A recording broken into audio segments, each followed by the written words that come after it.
Σας ευχαριστώ, κύριε Πρόεδρε, κύριε Υπουργέ, κυρίες και κύριοι συνάδελφοι. Δεύτερη μέρα και επί των άρθρων συζήτηση του σχεδίου νόμου για το Ελεγκτικό Συνέδριο. Εξαιτίας της μεγάλης έκτασης του νομοσχεδίου, θα μου επιτρέψετε να επικεντρωθώ σήμερα σε ορισμένες μόνο διατάξεις που για μας είναι προβληματικές. Ας ξεκινήσουμε λοιπόν με το άρθρο 324 και την υπαγωγή στον προσυμβατικό έλεγχο. Πρώτον, θεωρούμε πως το ποσό των 300.000 θα έπρεπε να κατέβει στις 200, αν και αν μειωνόταν ακόμη περισσότερο, λόγω χάρη στις 60, θα ήταν ακόμη πιο θετικό, με δεδομένο πως κάθε ποσό σύμβασης, είτε μιλάμε για 10.000, είτε για 50, είτε για 150, είναι χρήματα του ελληνικού δημοσίου, είναι χρήματα των Ελλήνων πολιτών.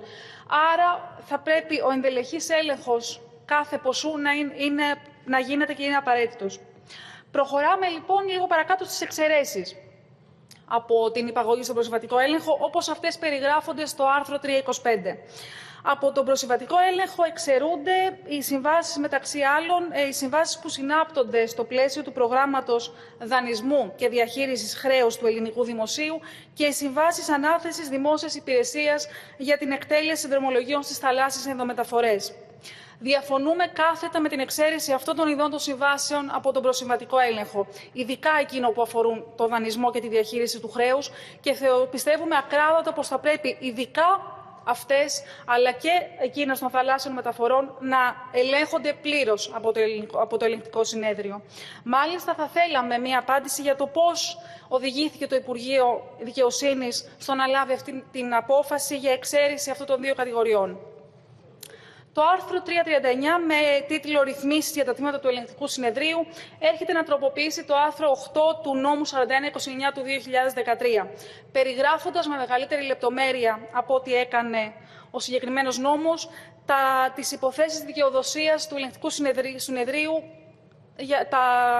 όπως κατανέμονται στα 7 τμήματα αυτού, παρέχοντας τη δυνατότητα στην Ολομέλεια με απόφασή της να προχωρήσει σε ανακατανομή κατηγοριών διαφωνιών, καθώς και να αλλάξει τον αριθμό, τη σύνθεση και τις αρμοδιότητες των κλιμακίων.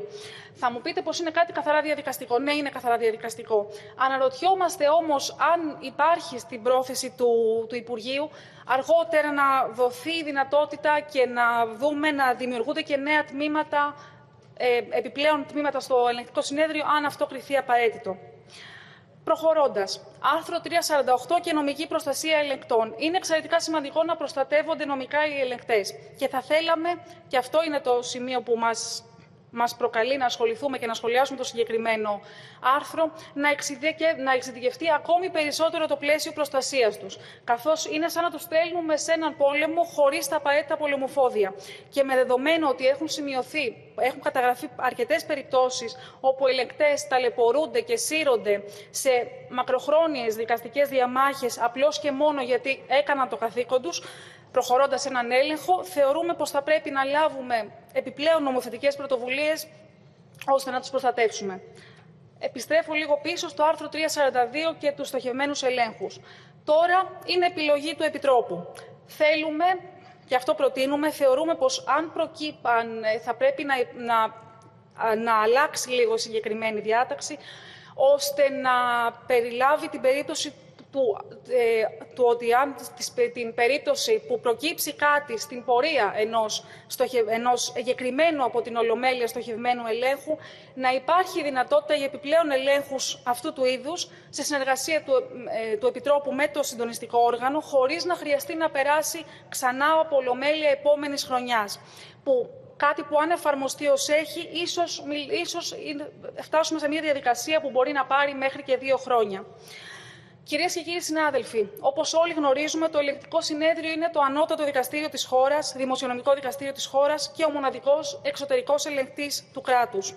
Γι' αυτό και δεν μπορώ να μην αναφερθώ στον προληπτικό έλεγχο, στον οποίο προχωρούσα μέχρι πρότινος, καθώς ήλεγχε τις δαπάνες πριν την εξόφλησή τους. Όμως, ο προληπτικός έλεγχος έπαψε να ισχύει εδώ και περίπου ένα χρόνο, καθώς μία σειρά από νομοθετήματα από το 2010 και μετά, για παράδειγμα, παραδείγματος χάρη το ΠΔ 136/11, ο νόμος 4337 του 2015 στο άρθρο 10 αυτού, ο νόμος 4611 του 19 άρθρο 125, κατάφεραν αρχικά να συρρικνώσουν και τελικά να καταργήσουν τον προληπτικό έλεγχο.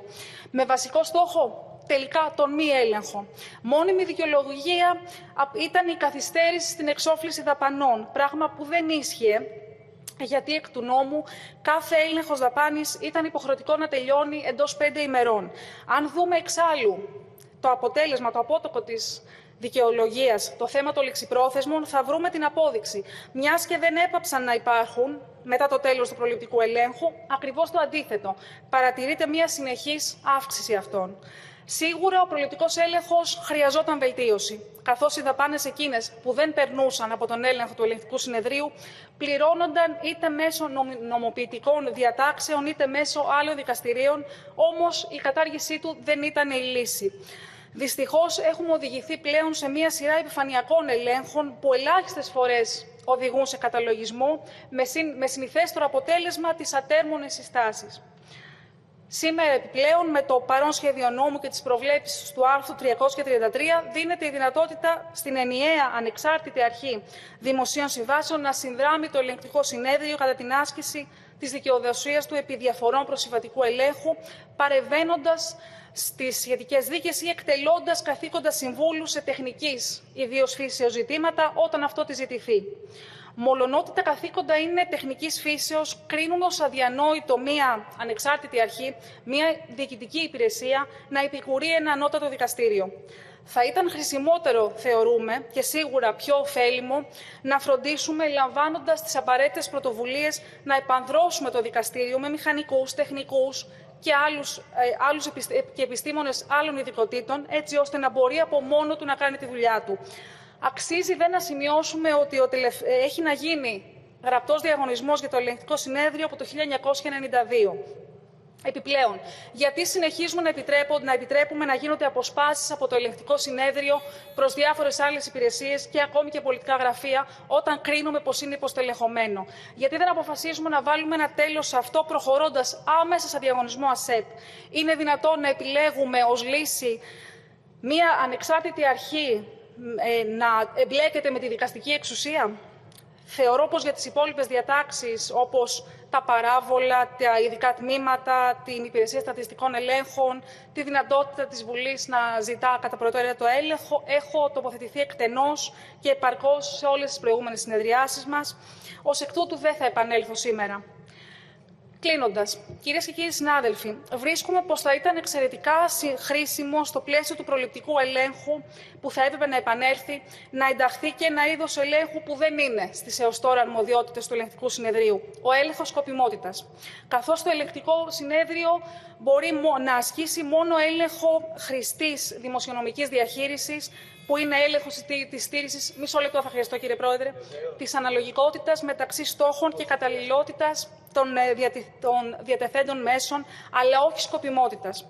Ως ΜΕΡΑ25 κρίνουμε πως ο έλεγχος σκοπιμότητας είναι εξαιρετικά σημαντικός και για το λόγο αυτό το επόμενο διάστημα, κύριε Υπουργέ, θα έχετε στα χέρια σας πρότασή μας για το πώς θα μπορούσε να γίνει πράξη η διεύρυνση αυτή και η συμπερίληψη αυτού του είδους ελέγχου για τις δημόσιες συμβάσεις και για τα έργα στο πλαίσιο των αρμοδιοτήτων του Ελεγκτικού Συνεδρίου, καθώς σύμφωνα με τις παρούσες κείμενες διατάξεις, ο έλεγχος της σκοπιμότητας των διοικητικών πράξεων εκφεύγει των αρμοδιοτήτων αυτού. Σημείο που βρίσκουμε πως θα πρέπει να αλλάξει, έστω κι αν προχωρήσουμε στη συμπερίληψη μόνο της πρόβλεψης για συλλογή μελετών σκοπιμότητας, κάτι εξάλλου στο οποίο προχωρά και το Ευρωπαϊκό Ελεγκτικό Συνέδριο. Επιστρέφοντας και κλείνοντας με αυτό στο υποσυζήτηση νομοθέτημα, παρότι καταψηφίσαμε επί της αρχής, θα στηρίξουμε τις διατάξεις εκείνες που θεωρούμε ως θετικές υπερψηφίζοντας τα σχετικά άρθρα. Σε ό,τι αφορά τις υπόλοιπες τροπολογίες, θα αναμένουμε την παρουσίαση και την εισήγηση των αρμόδιων υπουργών για να τοποθετηθούμε. Ευχαριστώ.